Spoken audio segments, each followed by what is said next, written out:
हम सब artificial intelligence और मशीन लर्निंग के बारे में आजकल बहुत सुन रहे हैं। हाँ, हर तरफ इसी की चर्चा है। लेकिन एक सवाल है जो मुझे लगता है अक्सर पूछा नहीं जाता। अच्छा। एक बार जब कोई एआई मॉडल बन जाता है तो उसके बाद क्या होता है? मतलब वो एक डेटा साइंटिस्ट के लैपटॉप से निकलकर असल दुनिया में पहुंचता कैसे है? और वहाँ भरोसेमंद बना कैसे रहता है? हाँ, बिल्कुल। और आज हमारी बातचीत का विषय यही है। हम एक एमएल मॉडल के इसी कह सकते हैं मुश्किल सफर को ट्रैक करने वाले हैं, और इस सफर का जो नक्शा है उसे एमएल ऑप्स कहते हैं। एमएल ऑप्स यानी मशीन लर्निंग ऑपरेशंस। बिल्कुल। इसके लिए हमने कई स्रोतों का गहराई से अध्ययन किया है, जैसे गूगल क्लाउड, AWS, डेटाब्रिक्स और रेड हैट के टेक्निकल डॉक्यूमेंट से लेकर डेटा कैंप और नासकॉम जैसे टेक ब्लॉग्स की लेख भी शामिल है। दिलचस्प है। तो हमारा मिशन साफ है, ये समझना कि एमएल ऑप्स आखिर है क्या, ये डेव ऑप्स से इतना अलग और जरूरी क्यों है। और एक मॉडल का पूरा जीवन चक्र, मतलब आइडिया से लेकर प्रोडक्शन तक, असल में दिखता कैसा है। चलिए शुरू करते हैं। बिल्कुल। तो सबसे पहले ये MLOps है क्या?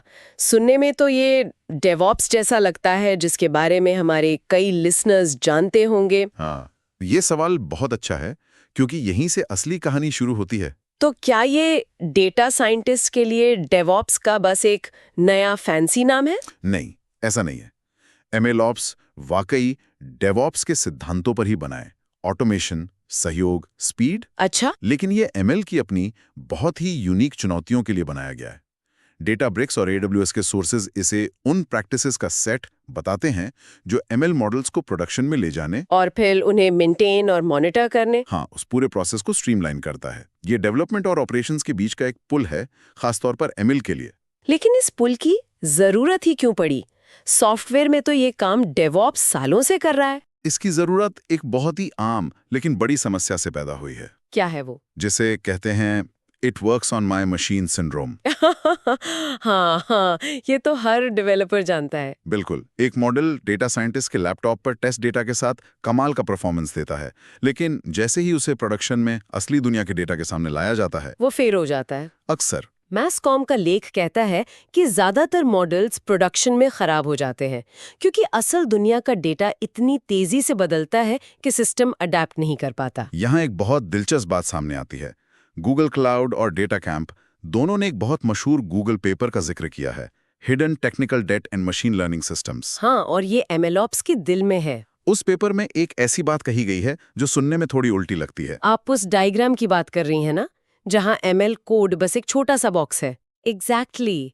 हम सोचते हैं कि AI सिस्टम का मतलब है बहुत सारा चालाक ML कोड, लेकिन उस पेपर के अनुसार एक असली AI सिस्टम में ML कोड एक बड़े से केक के ऊपर लगी एक छोटी सी चेरी जैसा है। सही कहा।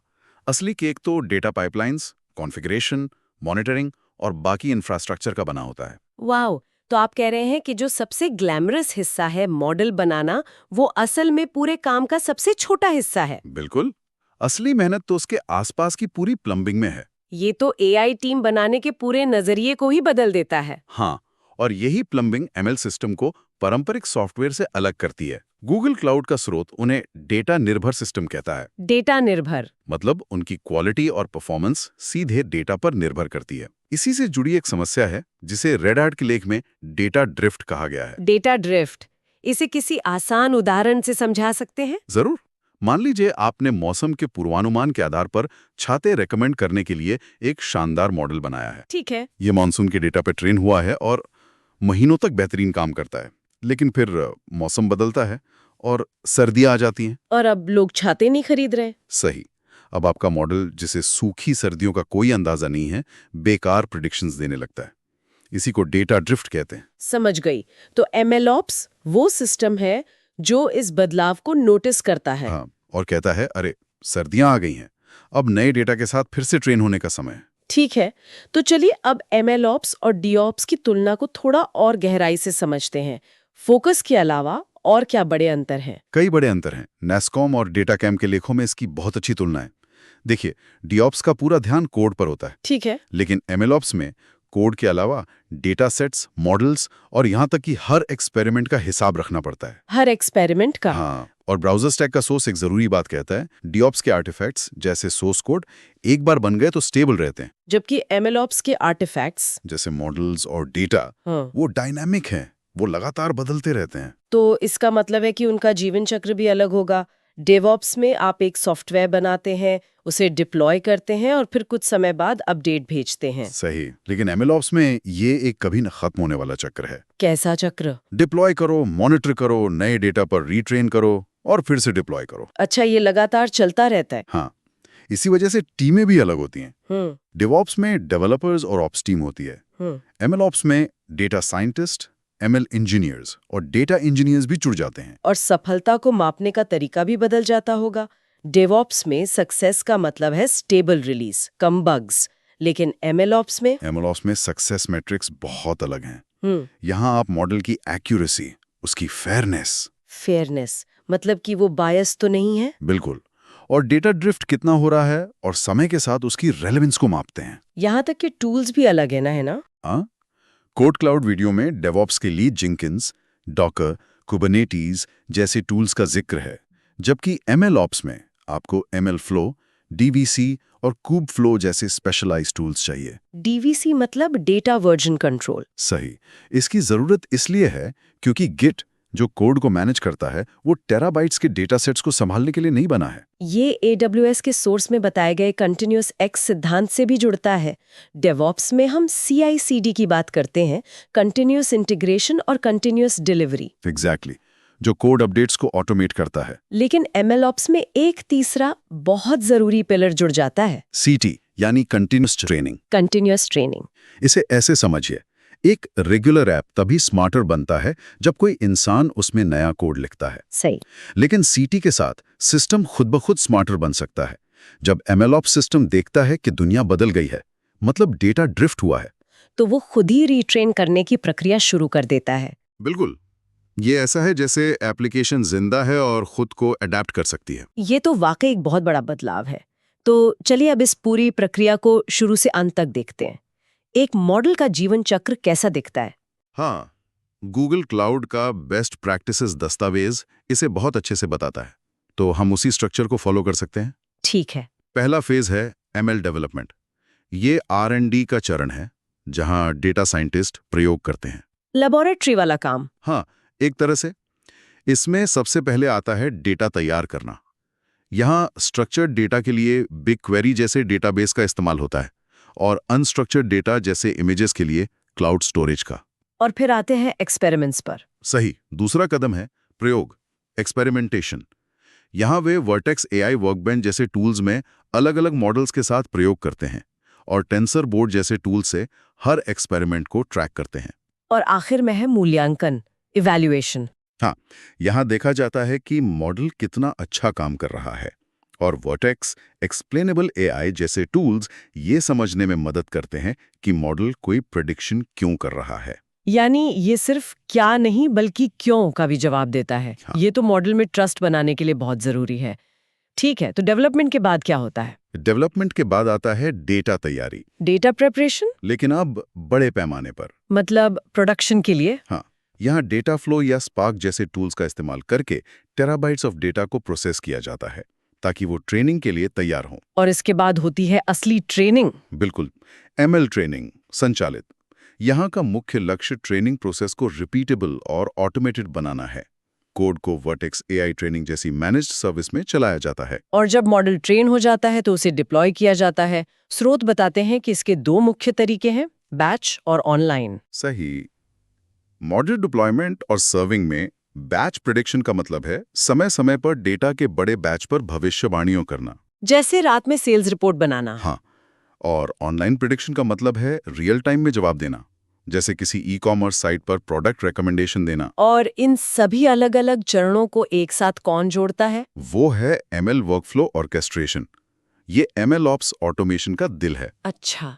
वर्टेक्स AI पाइपलाइंस या एयरफ्लो जैसे टूल्स का इस्तेमाल करके पूरे प्रोसेस को डेटा तैयारी से लेकर मॉडल डिप्लॉयमेंट तक एक पाइपलाइन में पिरोया जाता है। और लक्ष्य यह है कि ये पाइपलाइन अपने आप चल पड़े। हाँ, जब भी जरूरत हो बिना किसी इंसान के हस्तक्षेप के और मॉडल को रिट्रेन कर दे। लेकिन एक बार डिप्लॉय होने के बाद काम खत्म नहीं होता है ना? नहीं, बिल्कुल नहीं। यहीं पे मॉनिटरिंग आती है और आप सिर्फ ये नहीं देख रहे कि सर्वर चल रहा है या नहीं। नहीं, आप ये देख रहे हैं कि मॉडल अभी भी स्मार्ट है या नहीं। बिल्कुल। और यह अंतिम और शायद सबसे जरूरी चरण है, मॉडल की निगरानी।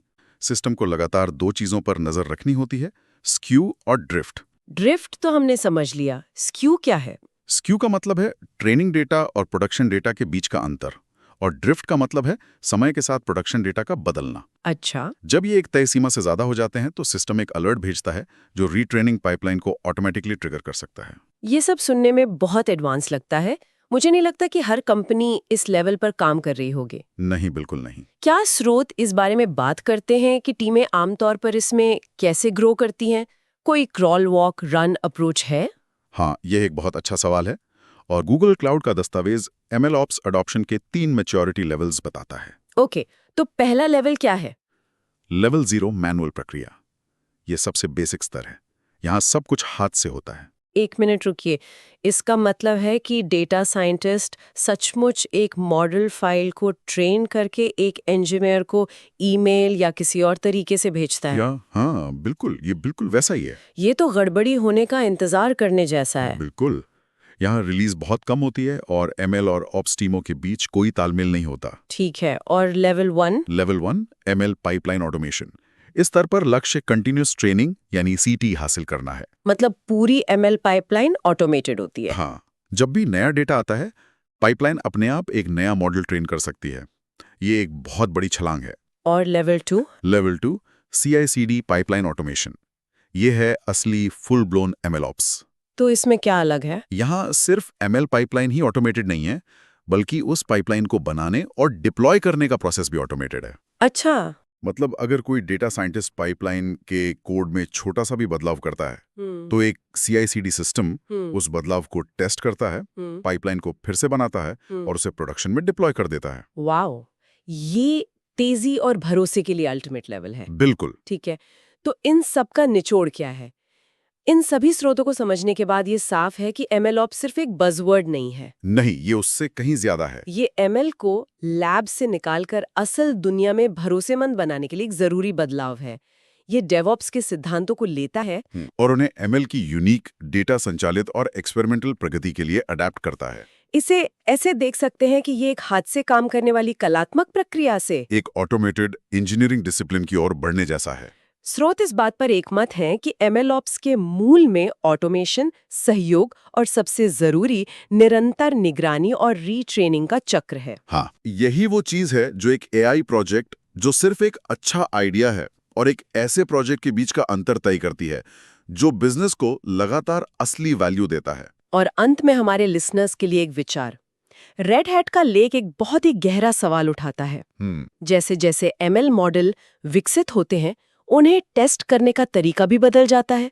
अब ये सिर्फ कोड की क्वालिटी टेस्ट करने जैसा नहीं है, आपको डेटा की वैलिडिटी और मॉडल की क्वालिटी को भी टेस्ट करना पड़ता है। सही कहा, टेस्टिंग बहुत ज्यादा जटिल हो जाती है। तो जो सवाल सोचने पर मजबूर करता है वो ये है, आप किसी ऐसी चीज के लिए टेस्ट कैसे डिजाइन करते हैं जो लगातार सीख रही है और बदल रही है, और जिसका सही व्यवहार खुद एक चलता फिरता टारगेट हो सकता है? बिल्कुल, इस पर विचार किया जाना चाहिए।